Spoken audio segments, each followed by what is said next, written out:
आवाज थोड़ी बढ़ा दे।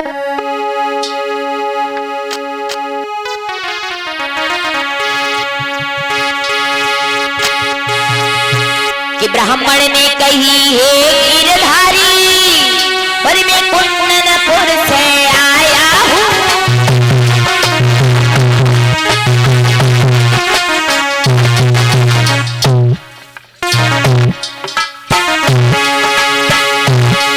बोले हे ब्राह्मण ने कन्हैया, ब्राह्मण ने कही है गिरधारी, मैं कुंदनपुर से आया हूँ। रुक्मिणी तुम्हारी दासी है, इसका संदेशा लाया हूँ।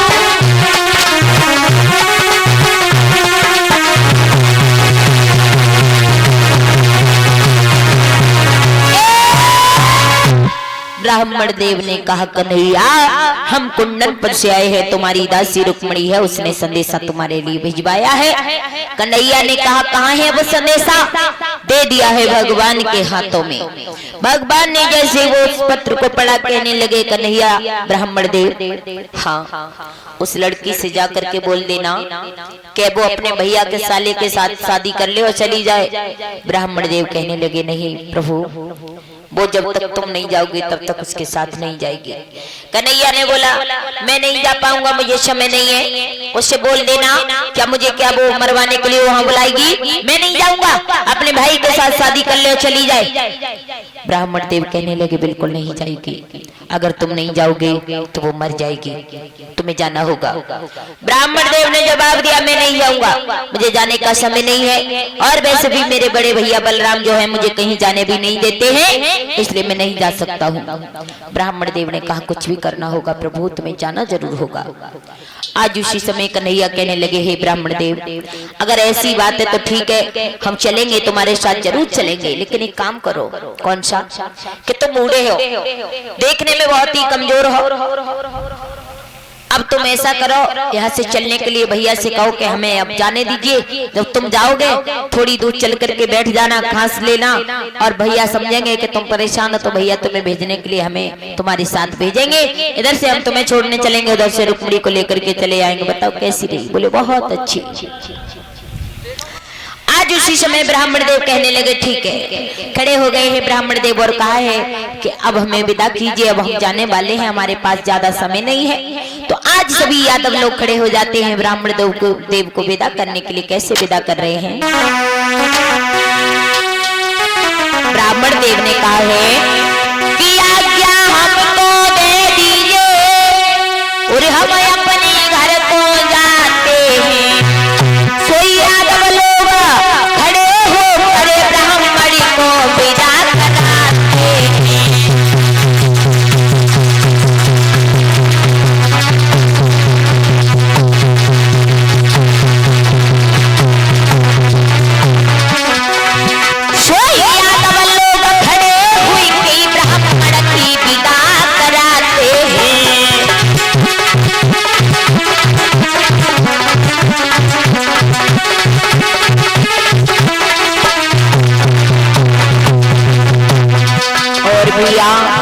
ब्राह्मण देव को आज सभी यादव लोग विदा करते हैं। ओ बंसी के बजैया श्याम श्याम तेरी लीला न्यारी है, ओ मुरली के बजैया श्याम श्याम तेरी महिमा न्यारी है।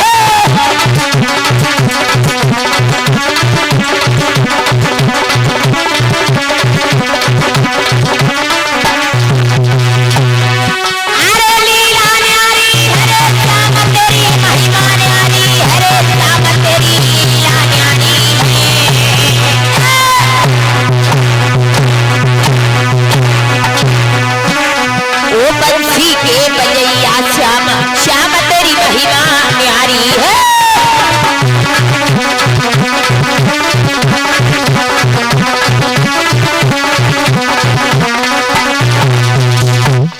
बोलिए भक्त वत्सल भगवान की। इस तरह से सभी यादव लोग खड़े होकर के ब्राह्मण देव को विदा करने लगे हैं। ब्राह्मण देव चले कुछ दूरी तक, और कुछ दूरी तक चल करके खांस करके फिर बैठ गए। फिर उठ के चलने लगे, फिर बैठ गए। इस तरह से बलराम ने देखा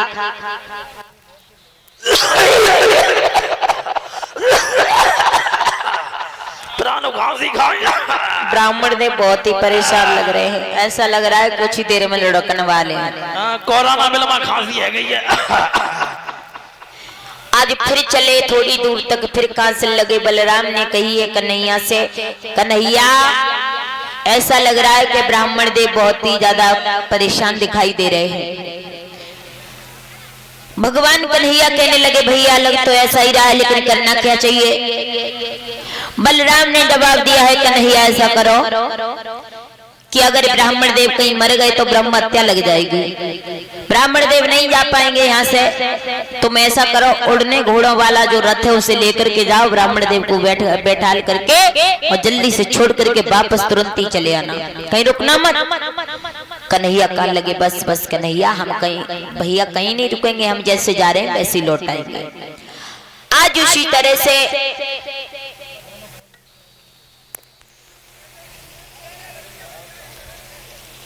श्री सुखदेव जी कहते हैं कि हे उत्तरानंदन परीक्षित महाराज, भगवान कन्हैया ने उड़ने घोड़ों वाला रथ लिया है और आज ब्राह्मण देव को उस पर बिठाया और बिठा करके उड़ा करके वो रथ ला करके कुंडनपुर में पहुंचा दिया है। आज जैसे कुंदनपुर में रथ पहुंचा, कुंदनपुर गांव के बाहर एक मंदिर बना हुआ था। कन्हैया ने वहीं पर रथ रोक लिया और ब्राह्मण देव से एक बात कही है, ब्राह्मण देव तुम जाओ उस लड़की से बोल लेना कि हम मंदिर के पीछे रथ लेकर के खड़े हुए हैं, हम वहां नहीं जाएंगे, और उससे बोल लेना कि वो आ जाए, हम उसे लेकर के चले जाएंगे। ब्राह्मण देव ने कहा ठीक है। आज ब्राह्मण देव पहुंच गए हैं, रुक्मिणी दरवाजे पर इंतजार ही कर रही थी खड़ी खड़ी। ब्राह्मण देव को आता हुआ देखा, रुक्मिणी ने जवाब दिया है ब्राह्मण देव क्या आप अकेले आए हो, मेरे कन्हैया नहीं आए। एकदम से ब्राह्मण देव कहने लगे हाँ आएगा तेरे कन्हैया, चली जा। मरी जा रही थी बा के पीछे, कन्हैया कन्हैया लगाए बिटरिया बिल्कुल ठग गई। तो क्यों ऐसो करिया करिया वो कहा डावर को जब ड्रामा ना हो तो ऐसो है तो मंदिर में धरवाले पा देवी के वजह देखिया जा। रुक्मिणी ने जवाब दिया है ब्राह्मण देव तुम्हें मालूम नहीं है हमारे श्याम काले जरूर हैं मगर दिल वाले हैं, सुनो हमारी बात। तो क्या बोली है रुक्मिणी, दिल के बाजार में और दौलत नहीं देखी जाती, सुनो और प्यार हो जाए तो सूरत नहीं देखी जाती, प्यार हो जाए तो सूरत नहीं देखी जाती।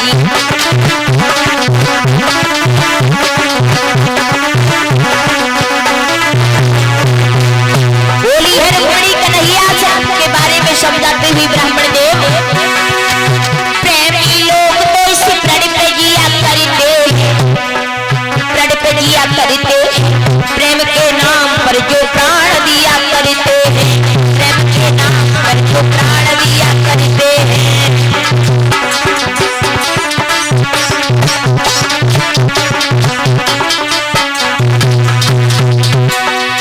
क्या बुरा करते जो प्रेम में दिल देते, प्रेम में दिल देते, अपने प्रेमी को भला क्या न दिया करते, अपने प्रेमी को भला क्या न दिया करते हैं।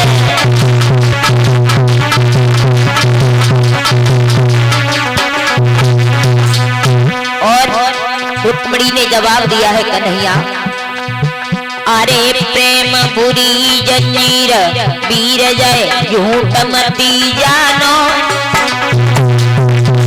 और नाई जाति कछु पे सपुरी बीमारी आई जानो, भैया नाई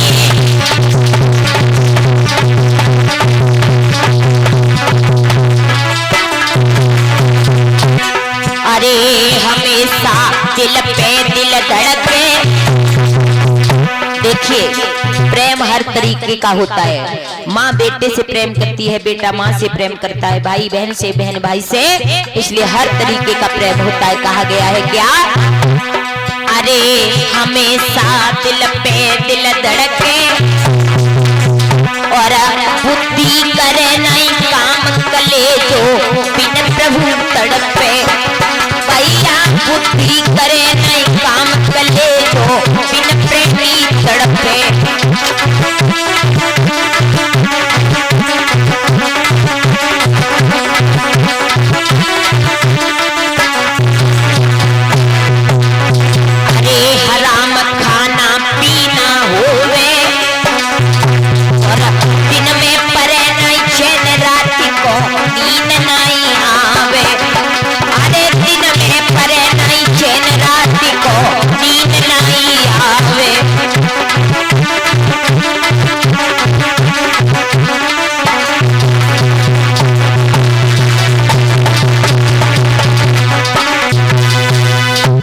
मेरे भैया इस तरह से रुक्मणी ने ब्राह्मण देव से कहा है। रुक्मणी ब्राह्मण देव कहने लगे ठीक है चली जा। रुक्मणी चलने को तैयार हुई। एकदम से ब्राह्मण देव कहने लगे बारी बा लड़की, मतलब निकल गया बस चली। तूने ये भी नहीं पूछा इतनी दूर हम गए और भूखे हो के प्यासे हो मरे का जिंदा हो, तुम तो चल ली एकदम से। रुक्मणी ने जवाब दिया है ब्राह्मण देव क्षमा कर देना मुझे, अगर मैं तुम्हें यहाँ पर अभी भोजन कराऊंगी तो हमारे श्याम सुंदर का रथ चला जाएगा, इसलिए मैं जा रही हूँ। आप द्वारिकापुरी में आना, मैं अपनी सास और ससुर के घर पे तुम्हारी बहुत सेवा करूंगी, तुम्हें भोजन कराऊंगी। ब्राह्मण देव कहने लगे ठीक है जा, जब आएंगे तब देखा जाएगा। इतना कह करके आज रुक्मणी चलने को जैसे ही तैयार हुई है, एकदम से रुक्म आ गया। कहने लगा ये लड़की, जवाब दिया हाँ भैया क्या कहना चाहते हो कहो। जवाब दिया कहाँ जा रही है। जवाब दिया भैया पूजा करने जा रही हूँ। जवाब दिया ये जीभ कैसी हकला रही है। कहा भैया मैं पूजा करने जा रही हूँ मंदिर में। अकेली जा रही हो। हाँ। जवाब दिया अकेली नहीं जाऊंगी, धनवंती सहेली बैठी है पीछे जाने जाऊंगी।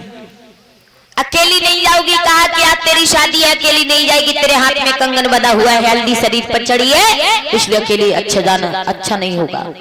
जवाब दिया है भैया ठीक है नहीं जाऊंगी।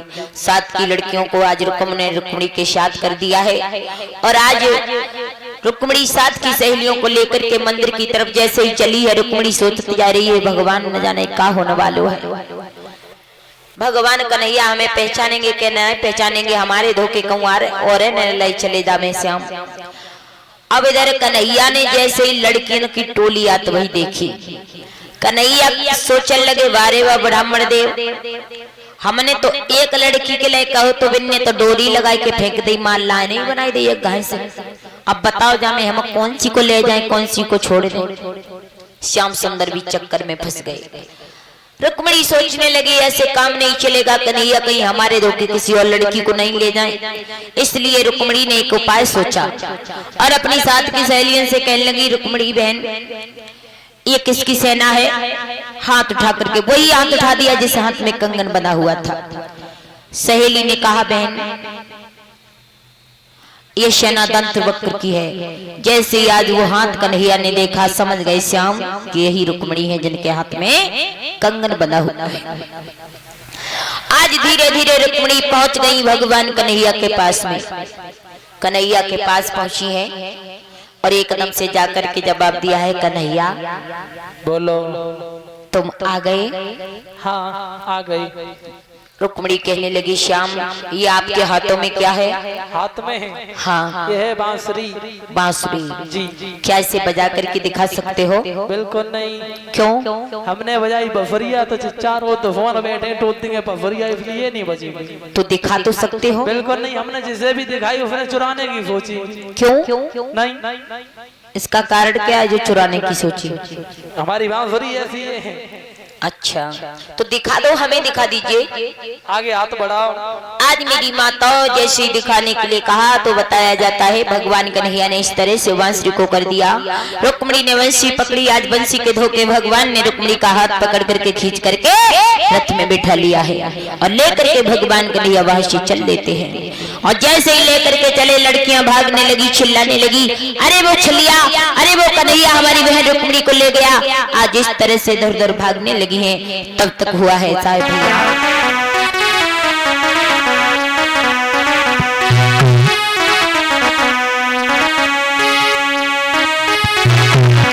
तब तक रुक